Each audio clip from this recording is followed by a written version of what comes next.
વઘારેલું દહીં કે દહીં તિખારી એના પર ગરમ વઘાર રેડવામાં આવે, એને ના વઘારવામાં આવે. જાણો છો તમે? ત્યાં ચલો વાત કરીએ. જેમ કે તમે સરસ મજાનો તેલમાં સળસળતો વઘાર કરી અને એ વઘારમાં જ્યારે દહીં સીધું નાખો છો ગરમ ગેસ પર ત્યારે દહીં ફાટી જાય છે અને એ તમને ઓરિજિનલી દહીંનો ટેસ્ટ નથી આપી શકતું.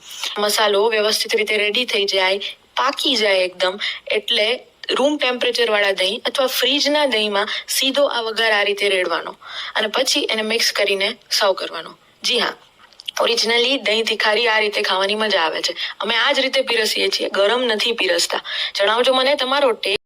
વઘારેલું દહીં કે દહીં તિખારી એના પર ગરમ વઘાર રેડવામાં આવે, એને ના વઘારવામાં આવે. જાણો છો તમે? ત્યાં ચલો વાત કરીએ. જેમ કે તમે સરસ મજાનો તેલમાં સળસળતો વઘાર કરી અને એ વઘારમાં જ્યારે દહીં સીધું નાખો છો ગરમ ગેસ પર ત્યારે દહીં ફાટી જાય છે અને એ તમને ઓરિજિનલી દહીંનો ટેસ્ટ નથી આપી શકતું. મસાલો વ્યવસ્થિત રીતે રેડી થઈ જાય, પાકી જાય એકદમ, એટલે રૂમ ટેમ્પરેચર વાળા દહીં અથવા ફ્રીજના દહીંમાં સીધો આ વઘાર આ રીતે રેડવાનો અને પછી એને મિક્સ કરીને સર્વ કરવાનો. જી હા, ઓરિજિનલી દહીં તિખારી આ રીતે ખાવાની મજા આવે છે. અમે આ જ રીતે પીરસીએ છીએ, ગરમ નથી પીરસતા. જણાવજો મને તમારો ટેસ્ટ.